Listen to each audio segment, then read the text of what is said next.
नमस्कार दोस्तों, मैं हूं मोहम्मद तस्लीम और आप देख रहे हैं सियासी तकदीर लाइव। आज हमारे साथ ख़ास बातचीत करने के लिए मौजूद हैं जमीयत उलमाए हिंद के सद्भावना मंच के कौमी कन्वीनर जावेद कासमी साहब। हज़रत, हमसे बात करने के लिए सबसे पहले बहुत बहुत शुक्रिया। जी जी, शुक्रिया आपका और आपके तमाम चैनल के जितने भी कारकुनान हैं और टीम है, सबको मुबारकबाद हमारी तरफ से। मौलाना साहब, जिस तरीके से जमीयत का आज़ादी से पहले भी अहम किरदार रहा, हिंदुस्तान की जैसे सद्भावना और एक साथ लोगों को मिलकर चलना, लेकिन अब नफ़रत भरे दौर में एक मरतबा फिर जमीयत उलमा हिंद ने सद्भावना मंच कायम किया है। इसका क्या मकसद है? मकसद तो आपने ख़ुद ज़ाहिर कर दिया है, क्योंकि आज़ादी से पहले अहम तारीख़ तो अगर देखा जाए तो तारीख़ में तमाम चीज़ें महफूज हैं, सुरक्षित हैं। भारत के इतिहास में, लाइब्रेरी में, भारत समाज में, लोगों के बीच में, जहाँ भी देखेंगे आप, वो तमाम निशानियाँ मौजूद हैं कि जो जमीयत उलमा हिंद ने आज़ादी के लिए और आज़ादी से पहले दी हैं। बज़ाहिर उस वक्त जो मुकाबला जो था वो उन लोगों से था कि जो गासिब थे, जिन्होंने इस भारत को बांटा और या उन्होंने भारत पर कब्ज़ा किया, देश को ग़ुलाम बनाया। तो जमीयत उलमा ने सबको साथ लेकर, सबके साथ मिलकर वो लड़ाई लड़ी और कामयाब हुई। उसके साथ साथ बंटवारे का विरोध किया कि बिल्कुल हम लोग बांटना नहीं चाहते हैं। तो उस वक्त जो लड़ाई उन लोगों से थी, बंटवारे वालों की खिलाफ वर्जी की, उनके खिलाफ उनकी मुखालफत की, उनका विरोध किया। तो अब जो जमीयत उलमा हिंद ने सद्भावना मंच का जो यानी इसकी स्थापना की है जमीयत उलमा हिंद ने, ये इसलिए कि अब लड़ाई जो है नफ़रत के ख़िलाफ़ है, कि देश के बनने में, देश के विकास के लिए, देश की मजबूती के लिए, समाज को जोड़ने के लिए और यानी पूरे भारत की पूरी संस्कृति और समाज को लेकर चलने के लिए ये ज़रूरी है कि हर वर्ग, हर समाज के लोगों को साथ में आना है और साथ चलना है। हर जगह ट्रैफिक में साथ चलना है, सड़क में साथ चलना है, बाज़ार मार्केट में साथ रहना है, साथ दुकान परचेज़ करना है, सेल करना है, सब साथ करना है। ऑफ़िस जाना है, डिपार्टमेंट में जाना है, मंत्रालय वज़ारत में जाना है, अपने किसी सरकारी काम के लिए जाना है। अगर सरकारी मिशनरी है, वहाँ अगर नफ़रत होगी, वहाँ अगर घिन और ताज्जुब होगा तो काम कैसे होगा? तो इसलिए किसी भी डिपार्टमेंट के अंदर इसका काम सिर्फ समाज का भी ही है, रोड का भी है और तमाम दफातर का भी है। जितने भी अफसरान हैं, उनके बीच के लिए भी कि हमें तमाम लोगों के बीच में से नफ़रत को ख़त्म करना है, नफ़रत और घिन ताज्जुब। तो जमीयत उलमा हिंद ने कुर्बानी दी है और इन पर इनका फ़र्ज़ बनता है।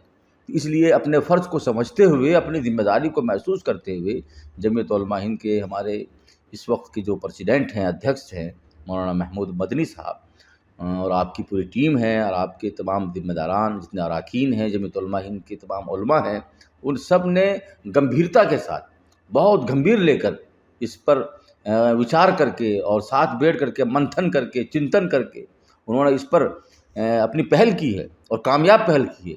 सभी लोग सराह रहे हैं, हर समाज के लोग सराहते हैं। ये नहीं, चूँकि इसका ताल्लुक़ राजनीति से नहीं है, कोई मकसद भी राजनीति को पाना भी नहीं है कि जमीयत उलमा ने इसलिए बनाया हो कभी कोई राजनीति का पद हासिल करना है या राजनीति पर पहुंचना है, ये कोई मकसद नहीं है। इसी तरह धर्म की इशू को छेड़ना ही मकसद नहीं है कि भाई धर्म जिनके वो अपने धर्म पे चले, जिनका जो धर्म है, खुद इस्लाम ने भी यही कहा है और दूसरे धर्म ने भी कहा है कि हर एक का अपना एक धर्म है, अपने विचार हैं और अपने नियम हैं, अपने अपने ज़ाब्ते हैं सबके। तो हम लोग चाहते हैं कि इन तमाम चीज़ों को अपनी अपनी जगह रखते हुए समाज और देश की जो ज़रूरत है, उस पर हम लोग किस तरह हम लोग चल सकते हैं साथ में, उसी चीज़ पर हम लोग उसको मैसेज भी दे रहे हैं। छोटी-बड़ी मीटिंगें भी हो रही हैं, बहुत से हमारे भाई मुलाकात के लिए भी आ रहे हैं। बहुत सारे नाम हैं, किसी मौके पर अगर आप चाहेंगे, नरेश जी हैं, रमेश कुमार जी हैं, रमेश शर्मा जी हैं, कई ऐसे ज़िम्मेदार हैं, एसपी राय जी हैं, पूर्व अधिकारी हैं, अमित मिश्रा हैं और अमित कुमार जी हैं, और बहुत सारे बब्बू भाई हैं, डब्बू अरोड़ा जी हैं। मैं देख रहा हूँ कि बहुत सारे लोग आ रहे हैं हर समाज के, चाहे पंजाब वो हिंदू हों, सनातन धर्म के हों, बाबा सिद्ध हों, बाबा सुखदेव जी महाराज हैं, वो हैं, और बाबा हमारे रुद्रनाथ जी हैं जो सनातन धर्म के, और कई समाज के लोग वहाँ मंदिर के ज़िम्मेदार वो लोग हैं। तो उन्होंने भी बहुत चिंता जताई। बाबा संपूर्णानंद जी महाराज हैं, सुशील जी महाराज हैं, सुशील खन्ना जी हैं, बहुत सारे ऐसे हमारे साथ हैं जो हम ये नहीं कहेंगे हमारे साथ हैं, बल्कि वो इस समाज की ज़रूरत को समझते हुए इस पहल पर वो पहल के साथ हैं, इस कोशिश के साथ हैं वो, कि भई आपने बहुत अच्छा किया है और आपने हमें ऐसे मौके पर ये तो हम लोग तो खुद चाह रहे थे, इसके बारे में सोच रहे थे कि किस तरह इस पर हम लोग काम करना चाहिए। तो आपने इसको पहल की है और बुलाया है, तो हम लोग हमेशा आपके साथ खड़े हैं। बड़ी तो बैठकों में आ चुके हैं हम लोग। इस बीच आप सद्भावना लेके चल रहे हैं, लोगों को लेके चल रहे हैं, क्या मुखालफत का सामना करना पड़ा है अभी तक? ये बहुत अच्छी बात आपने कही है कि ये तो हमें वाक़ई में हमें महसूस हुआ कि हो सकता है, मतलब महसूस था, यानी पहले ज़हन में था कि महसूस कर रहे थे। लेकिन हम हैरान हैं इस बात पर कि जिन लोगों से हमारी मुलाकात हुई और जहाँ-जहाँ हम लोग गए, मीटिंग में वो लोग आए, तो बड़ी मोहब्बत है वाक़ई में। मैं समझता हूँ कि हिंदू समाज बहुत ये मेहमानों को भी बहुत बड़ा ख़्याल रखते हैं। ये अतिथि जो आते हैं, उनका एहतराम करना, उनको साथ सद्भावना करना, किसी भी समाज के लोग आएँ, उनका एहतराम करते हैं लोग, उनको सम्मान देते हैं। हिंदू समाज एक बहुत बड़ी खूबियाँ, जैसे परिंदों को पानी पिलाना, उनको खिलाना, दाना बाँटना, आटा चींटियों को देना, परिंदों को, पंछियों को जो है खिलाना, मानवता की कदर करना, धर्म की रक्षा, समाज की रक्षा, महिलाओं की रक्षा, बड़ी खूबियाँ हम लोगों में क्या है कि बहुत सारी गलतफ़हमियाँ ऐसी भी हैं कि भई इनके हो सकता है मुसलमानों के ताल्लुक से बहुत सारी बातें फैला रखी हैं, कुछ हिंदुओं के ताल्लुक से भी फैला रखी हैं। तो इसलिए करीब आने से ये फ़ायदा हुआ कि हमने समझा कि ये तो बहुत बड़ा समाज है और बहुत अच्छी सोच के लोग हैं और सबने बड़ी मोहब्बतों से पेश की, अपना मोहब्बतें पेश की सबने, यानी कि हम प्रेम संदेश हिंदू दिया। मुसलमानों सभी मज़हब को एक साथ मिलकर आना चाहिए, तभी एक दूसरे के मज़हब को जान पाएंगे हाँ, और शख्सियत को भी पहचानेंगे। हाँ जी, हाँ, जो समाज में बुराइयां फैलाते हैं कि मुसलमान ऐसे हैं, हिंदू हाँ। ऐसे हैं, तो कितने प्रोग्राम अब तक आपने मुनक्किद किए हैं? इस वक़्त जो है, अगर हम लोग सिर्फ़ दिल्ली में नहीं बल्कि सभी स्टेट में कर रहे हैं हम लोग। ये पंजाब, हरियाणा, अम्बाला और ये रोहतक, हिसार, मेवात, गुड़गाँव, गुरुग्राम, फरीदाबाद, इधर ये यमुनानगर, हिमाचल प्रदेश के अंदर कई जगह प्रोग्राम्स हुए, बहुत सारे नाम मुझे भी याद भी नहीं है। और उसके अलावा फिर यूपी, उत्तर प्रदेश के अंदर, लखनऊ में, गाज़ियाबाद में, बागपत में, बड़ौत में, बहुत सी जगह प्रोग्राम्स हुए हैं। तो पूरे स्टेट के अंदर, यानी बिहार, राजस्थान, मध्य प्रदेश, गुजरात और आगे हम देखेंगे गोवा, तमिलनाडु, कर्नाटक, उड़ीसा, झारखंड, और उसके अलावा आसाम, त्रिपुरा, मेघालय, सिक्किम, इसके अलावा मणिपुर, अंडमान निकोबार, वहाँ तक। तो पूरे देश के अंदर हम लोगों ने भी 170 के आसपास प्रोग्राम्स कराए हैं सद्भावना के ऊपर। अच्छा, हुँ। देश में जिस तरीके से दाढ़ी और टोपी को लेके माहौल तैयार किया जाता है, जब आप एक गैर मुस्लिम के यहाँ जाते होंगे, क्योंकि जमीयत में सारे बाशरा हैं टोपी लगा के कुर्ता पजामे में, तो किस तरीके से वो लोग आपको देखते हैं या आपकी बात सुनते हैं? ये मैं इस बारे में ये आपको बताना चाहूँगा कि जिस तरह आज़ादी के उस मौके पर हमारे जो उलमा थे, जमीयत उलमा हिंद के, वो भी सब लिबास में, इसी कुर्ते पजामे लिबास में, पगड़ी दाढ़ी में वो लोग होते थे और उस वक़्त भी हिंदू लोग सब साथ में। तो जिस तरह उनका जो टारगेट था, वो आज़ादी मकसद था कि हिंदू, मुसलमान, उलमा, सब तक पंडित, साधु सब लोग बैठ कर के वो लोग देश के लिए सोचते थे कि देश को आज़ादी दिलानी है। तो उसी तरह आज हमें ये अंदाज़ा हुआ कि जब हम लोग नफ़रत के खिलाफ़ मोहब्बत को लेकर बैठे हैं, प्रेम संदेश को लेकर बैठे हैं, सद्भावना को लेकर बैठे हैं, समाज को जोड़ने की नीयत से बैठे हैं, तो जब आकर के मालूम हुआ कि उनके दिल में तो बहुत सम्मान है। कुर्ता पजामा कोई इश्यू ही नहीं है, चूँकि दाढ़ी तो भारत के अंदर रखी जाती है। हिंदू धर्म में दाढ़ी रखी जाती है, सनातन धर्म है।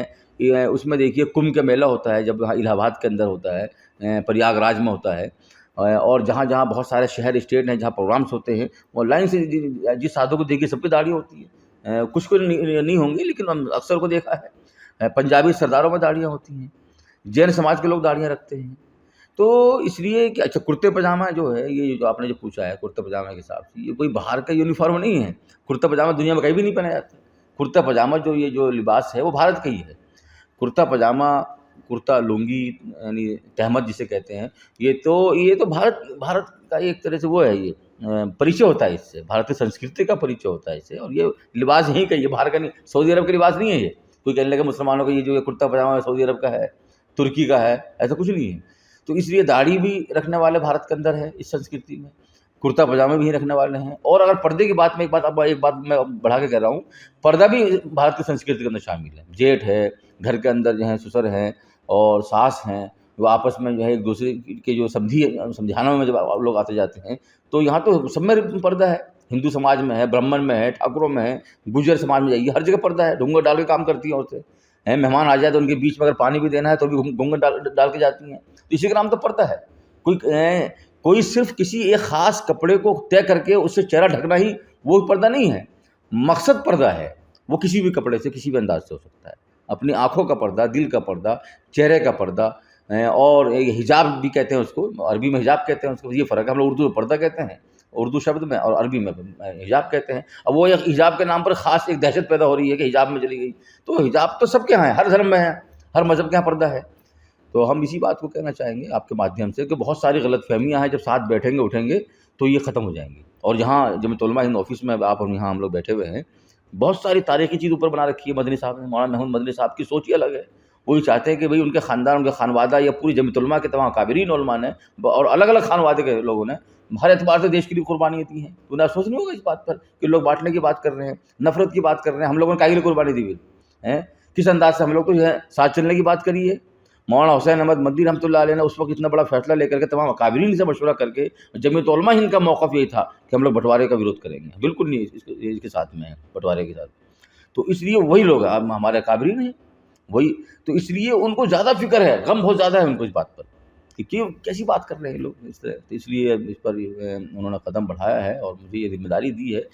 मैं बहरहाल इस काबिल तो नहीं हूँ, लेकिन आप हैं, आपके माध्यम है, सियासी तकदीर है, तस्लीम भाई हमारे, आप माशाल्लाह बारहा आप आते हैं, और हमारे फुरकान भाई यहाँ मौजूद हैं, और हमारे भाई हैं गांधीनगर से भी आए हुए हैं। तो इसलिए ये एक ऐतिहासिक ऑर्गेनाइजेशन है, और हम लोग यही मैसेज देना चाहते हैं कि देश को अब किसी तरह से कमज़ोर नहीं होने देंगे, किसी भी एतबार से, चाहे ज़बान से हो, लैंग्वेज से हो, तकरीर से हो, और ऐसे गलत मंच से हो जिससे किसी को एक समुदाय को टॉर्चर किया जाए, किसी एक बरादरी को, किसी एक मज़हब धर्म को निशाने पर लिया जाए। ये सब भारत की संस्कृति के खिलाफ है, हर एतबार से गलत है। आप जोड़ने की बात कीजिए, आप हाँ कुछ कमी बेशी अगर है तो उसके लिए आप विचार कीजिए, आप लिख के दीजिए कि भाई आप में जो है कुछ समाज के लोगों में आप ये सुधार पैदा कीजिए, कुछ लोगों में ये कुछ कमी है, कुछ अगर चीज़ आपको नज़र आ रही हैं तो हमारे पास लिख के भेजिए, सद्भावना मंच के ऑफिस में भेजिए, जमीयत उलमा हिंद के ऑफिस में भेजिए आप कि भाई हमें कुछ कमी नज़र आ रही है, आप इसके अपने भाइयों, अपने कौम के बीच में इस बात को रखिए। अगर कुछ हाँ तो इस तरह अगर बिल्डिंग सोच हमारी होगी, बनाने वाली अगर हमारी सोच होगी, तो हम उसी अंदाज से चलेंगे। और जब हमारी नीयत ही ख़राब होगी, हमारा जहन कहीं, निशाना कहीं, नज़र कहीं, सोच कहीं, टारगेट कुछ और है, तो फिर हमारे अंदाज भी उसी अंदाज के होंगे। अच्छा, अब क्या बदलाव देख रहे हैं आप? सद्भावना मंच जब से कायम हुआ है उसके बाद से कितने लोग को मतलब पैगाम पहुँचा है मोहब्बत का? कितने लोग तो नहीं कह सकते हम, ये कह सकते कितने इलाके तक पहुँचा है। लोगों तो सभी तक पहुँच रहा है माशाल्लाह, क्योंकि जो चीज़ अखबारात में, टीवी चैनल पे भी चीज़ चल रही है, और चैनल में, सोशल मीडिया के ज़रिए, और तमाम डिपार्टमेंट के लोग उसको आगे बढ़ा रहे हैं, तो हम ये कह सकते हैं कि भारत के सभी स्टेट और राज्य तक में पैगाम और संदेश, प्रेम संदेश हर जगह पहुंच रहा है, और लोग उससे प्रभावित हो रहे हैं। और आने वाले वक्त के अंदर उस समाज के लोग, जो लोग खुद उनके फ़ोन आ रहे हैं कि भी इस तरह के प्रोग्राम्स हमारे यहाँ भी होने चाहिए, कई कई दिल्ली के इलाके हैं, बहुत से हरियाणा के अंदर, और ये झज्जर में, हिसार में, रोहतक में, यहाँ नजफगढ़ में, गुड़गांव, गुरुग्राम में, फरीदाबाद में, गाज़ियाबाद में, डासना में, और इधर यहाँ लोनी में, और ये कई जगह ऐसी जगह है कि वहाँ के लोग कह रहे हैं कि आप आइए, प्रोग्राम हमारे यहाँ होने चाहिए, मीटिंगें हों, सब लोग समाज के लोग बैठेंगे, मंदिर के हमारे हों, मस्जिद के हमारे उलमा हों, सब एक नियत के साथ एक साथ बैठेंगे। धर्म अलग अलग हैं, विचार अलग अलग हैं, खान पान अलग, एक साथ एक जगह थाली लगेगी और सबके लिए खाना पान का एहतमाम होगा, सबके लिए करेंगे, सब एक साथ बैठ के खाएंगे, दुनिया ख़त्म करेंगे। सोच अलग अलग हो सकती है, मिजाज अलग अलग हो सकते हैं, क्या घर में नहीं होते हैं, लेकिन जब बात आएगी धरती की, देश की, समाज की, तो इसके लिए हम लोग परिवार के तौर पर, ये आपके माध्यम से हमारा संदेश है कि बस चाहेंगे कि दूर तक आवाज़ जाए, जो जहाँ जो भी हैं उन तक ये संदेश पहुँच कर रहे हैं। बहुत बहुत शुक्रिया। बहुत शुक्रिया आपका जनाब। तो नाज़रीन, हमारे साथ आज खास बातचीत करने के लिए मौजूद थे मौलाना जावेद कासमी साहब। फिर हाजिर होंगे आपकी खिदमत में नई शख्सियत के साथ, तब तक के लिए दीजिए मुझे इजाज़त। मोहम्मद तस्लीम। सियासी तकदीर यूट्यूब चैनल को सब्सक्राइब करें और बेल आइकन पर क्लिक करें ताकि आपको सबसे पहले खबरें मिलती रहें।